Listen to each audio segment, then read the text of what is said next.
श्री स्वामी समर्थ. स्वामी विचार. संपत्ती. श्री स्वामी समर्थ महाराजांचे संपत्तीवरील विचार.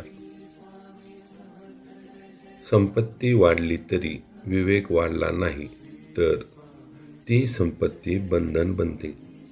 आपल्या जवळची संपत्ती वाढली, आपल्या जवळचे धन वाढले, पण आपला विवेक वाढला नाही, म्हणजे आपणाला चांगले वाईट, योग्य अयोग्य यातील फरक समजला नाही, तर ती संपत्ती बंधन ठरते.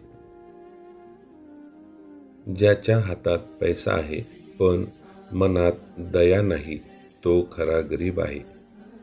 ज्या व्यक्तीच्या हातात पैसे आहेत, जो व्यक्ती भरपूर धनवान आहे, त्याच्याकडे भरपूर संपत्ती आहे, पण त्याच्या मनात जर दया नसेल तर तो खरा गरीब ठरतो.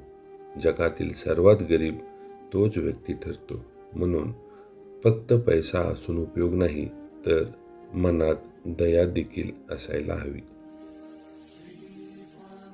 संपत्तीचा अभाव दुःख देत नाही, तिची आसक्ती दुःख देते. ज्याने पैशावर नव्हे तर मनावर अधिकार मिळवला तोच खरा श्रीमंत.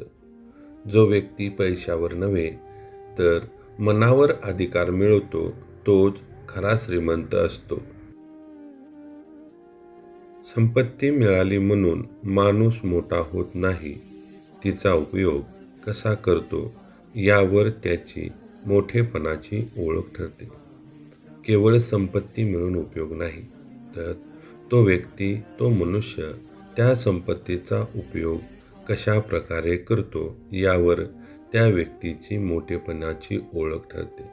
म्हणजे इतरांसाठी देखील तो पैसा उपयोगी आला पाहिजे.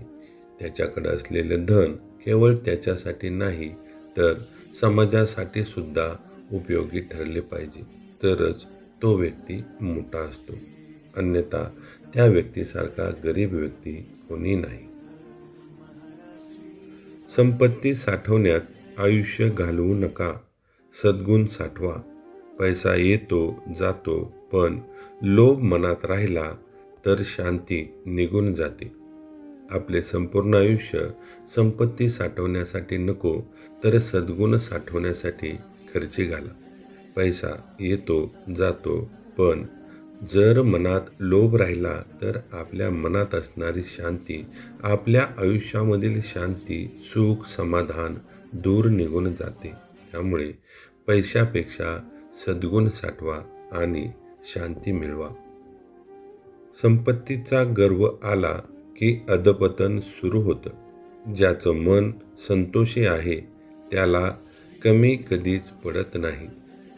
ज्या व्यक्तीला संपत्तीचा गर्व येतो त्या व्यक्तीची अधोगती सुरू होते.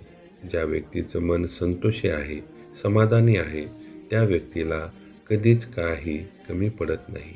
म्हणून संपत्तीचा गर्व बाळगू नका. मन समाधानी, संतोषी ठेवा. तुम्हाला परमेश्वर कधीच काहीच कमी पडू देणार नाहीत. संपत्ती ही परीक्षा आहे, ती योग्य हातात आशीर्वाद ठरते. ज्याने दान शिकले नाही त्याला संपत्ती सांभाळता येत नाही. पैशाची सेवा करा, पैशाचा स्वामी होऊ नका. संपत्ती ही एक प्रकारची परीक्षाच आहे.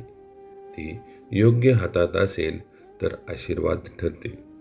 ज्याने दान करायचे शिकले नाही, म्हणजे ज्या व्यक्तीला दान करता येत नाही, दुसऱ्याला काही देता येत नाही, त्याला संपत्ती, पैसा सांभाळता येत नाही. पैशाची सेवा करा, पैशाचा स्वामी होऊ नका. पैसे हे आपल्यासाठी पण आहेत आणि इतरांसाठी पण. ही भावना ज्या व्यक्तीच्या मनात असते त्याला समाधान मिळते आणि समाधानी व्यक्तीला काहीच कमी पडत नाही. जो व्यक्ती दानी असतो, ज्या व्यक्तीच्या मनात इतरांना देण्याची भावना असते, त्याला काहीच कमी पडत नाही. परंतु जो व्यक्ती इतरांना देऊ शकत नाही, दुसऱ्यांना दान करू शकत नाही, दुसऱ्याबद्दल त्याच्या मनात देण्याची भावना नसते, अशा व्यक्तीला संपत्ती सांभाळता येत नाही. संपत्ती ही खरी परीक्षा आहे.